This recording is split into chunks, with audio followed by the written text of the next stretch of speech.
Hello guys, I am Vikram. आज हम बनाएंगे हेल्थी रेसिपी मसाला ओट्स। बहुत इजी है, तो चलिए शुरू करते हैं। सबसे पहले पैन को गरम करेंगे। यह है ऑयल, यह है क्यूमिन सीड्स, यह है चॉप ऑनियन,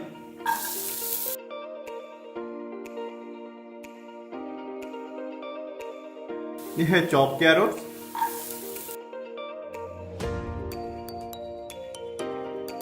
यह है टमाटो, यह है कॉर्न, यह है मटर,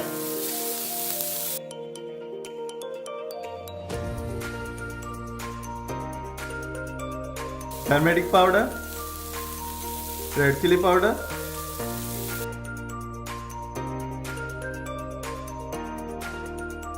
यह है करी पाउडर, गरम मसाला पाउडर, यह है सॉल्ट,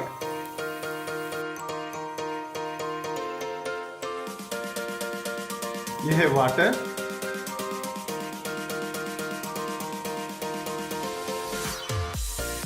यह है मसाला ओट्स,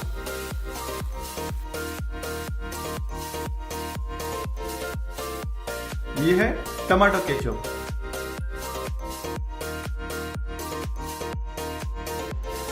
मसाला ओट्स हमारा रेडी हो गया। उसके बाद हम सर्व करेंगे। आज का रेसिपी अच्छा लगा तो प्लीज मेरे चैनल को सब्सक्राइब कीजिए, शेयर कीजिए, लाइक कीजिए और कमेंट कीजिए। जो बेल आइकन है उसको क्लिक कीजिए। Thank you. जय जगन्नाथ।